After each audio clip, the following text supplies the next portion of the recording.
ఈనాటి కరువుకు కారణం మాజీ సీఎం కేసీఆర్ అని నిజామాబాద్ పార్లమెంట్ అభ్యర్థి ఎమ్మెల్సీ జీవన్ రెడ్డి పేర్కొన్నారు. రాయ్కర్ మండల కేంద్రంలో జరిగిన కాంగ్రెస్ పార్టీ ముఖ్య కార్యకర్తల సమావేశంలో జీవన్ రెడ్డి మాట్లాడుతూ కరువు కారణం ప్రకృతి, అదే విధంగా కేసీఆర్ అని అన్నారు. ఈశాన్య ఋతుపవనాలు స్పందన లేకపోవడంతో అప్పుడు కేసీఆర్ ప్రభుత్వం జాగ్రత్త పడాలని అన్నారు. మేడిగడ్డ కుంగిపోవడంతో అందులో ఉన్న నీరును కిందికి వదిలి వృధా చేశారని అన్నారు. శ్రీరామ్ సాగర్ ప్రాజెక్టుకు రివర్స్ పంపింగ్ నిర్మాణం చేపట్టిన వారు గోదావరిలోకి వదిలిన నీటిని ఎందుకు రివర్స్ పంపింగ్తో శ్రీరామ్ సాగర్ ప్రాజెక్టులోకి తరలించలేదని ప్రశ్నించారు. అప్పుడు రివర్స్ పంపింగ్ చేసినట్లయితే ఎస్ఆర్ఎస్పీ ప్రాజెక్టు ఇప్పుడు నిండు కుండలా ఉండేదని అన్నారు. ఎమ్మెల్యేగా ఓటమి చెందడంపై జీవన్ రెడ్డి కార్యకర్తలతో మాట్లాడుతూ మనం యాన్యువల్ ఎగ్జామ్ తప్పామని, రాబోయే సప్లిమెంటరీ ఎంపీ ఎన్నికల్లో విజయం సాధించాలని అన్నారు.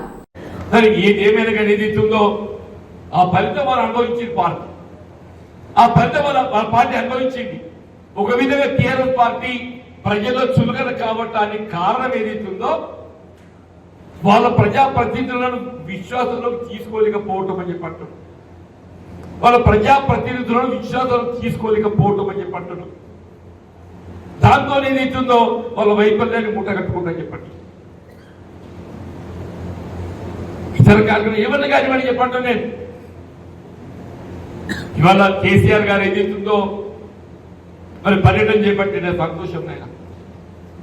నువ్వు ముఖ్యమంత్రిగా చేపట్టవలసిన కార్యక్రమం చేపట్టలేకపోవడంతో నీ బాధ్యత నిర్వహణ అనేది ఏదైతుందో వైఫల్యం చెందడంతో ఏదైతుందో ప్రజలు నీకు మరి నీపై విశ్వాసం ఏదైతుందో నువ్వు కోల్పోయిన ప్రజల విశ్వాసం కోల్పోయింది.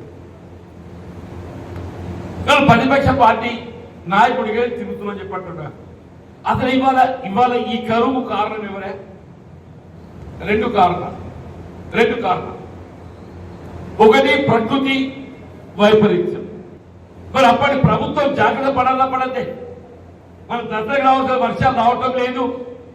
మరి ఏ సంఖ్య ఏదైతే పంటలు ఏ విధంగా కాపాడుకోవాలి, ఉన్న ప్రాజెక్ట్ ఇళ్ళని ఏదైతుందో ఒక క్రమ పద్ధతితోని వాడి జాగ్రత్త వాడుకోవాలి బాధ్యత మన ఆంధ్ర ప్రభుత్వానికి ఉంటారు ఉండేదే. మరి ఇదే మేడిగడ్డ కాళేశ్వరం ప్రాజెక్టు కుంగిపోయింది. ఎప్పుడైతే కృంగిపోయినటువంటి ఆనవాళ్ళు మనకు తెలిసి వచ్చినాయో, ఎప్పుడైతే కృంగిపోతున్న ఆనవాళ్ళు తెలిసి వచ్చినాయో, వెలికి వచ్చినాయో, అప్పుడు ఏం చేసిందో ఆ నీటిని కిందికి వదిలే ప్రయత్నం చేసి కిందికి వదిలి. నేను అడుగుతున్న ఇవాళ టీఆర్ఎస్ నాయకులు కేసీఆర్ గారిని, వాళ్ళని కిందికి వదిలే నీళ్ళని ఏదైతున్నదో అదే నీటికి ఎత్తిపోసి నువ్వు Sriram Sagar project reverse pumping అన్నావు కదనే, అనడాలేదే बोले साहब मैं Sriram Sagar project reverse pumping कर रहा हूं, मैं नीचे से ऊपर प्रोजेक्ट ले जाके पानी भर्ती कर रहा हूं बोल बोले నువ్వు అదే కిందికి గోదావరి వదిలే నీళ్ళు ఏదైతుందో రివర్స్ పంపింగ్ తోని నువ్వు ఎస్ఆర్బి ఎగోగిన నీటిని తరలించినట్టయితే ఆ ప్రాజెక్ట్ వల్ల నిండు కుండలో ఉండే అవకాశం ఉండకపోతుంది. వర్షాలు లేవు. ఈ కొరత ఉన్న నీటితో పంటలు కాపాడుకోవడానికి కొంత ప్రయత్నం చేయాలి. ఇవాళ వాస్తవంగా ఏదైతుందో మనం 26 తారీఖు చివరి విడుదల నీరు మనకు 26 తర్వాత ఏదైతుందో 24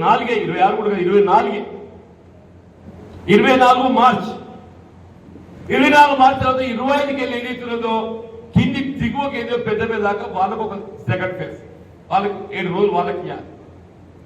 వాళ్ళకి ఇద్దరు 1 తారీఖు అయిపోతుంది. అయిపోయాక నీటి విడుదల క్లోజ్. కానీ ఇక్కడ ఉండగా స్థానిక పరిస్థితులు గౌరవ ముఖ్యమంత్రి గారి దృష్టికి వాళ్ళు తీసుకెళ్లడంతో ఏదైతుందో ప్రాజెక్ట్ లో నీటి కొరత ఉన్నప్పటికీ ఇప్పుడు ప్రాజెక్ట్ ఎంత ఉన్నాయి, 13 టీఎంసీ ఉన్నాయా. ఇంత ప్రయత్నం చేస్తుంటే కాంగ్రెస్ ఏం చేస్తుంది?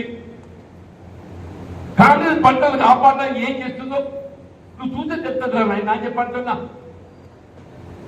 ప్రకృతి వైపరీత్యం పంటలు నష్టపోతే పంట పరిహారం ఇవ్వాలంట. నేను కూడా అసలు ఫసల్ బీమా యోజన, పంటల బీమా పథకం ఎందుకు వచ్చింది?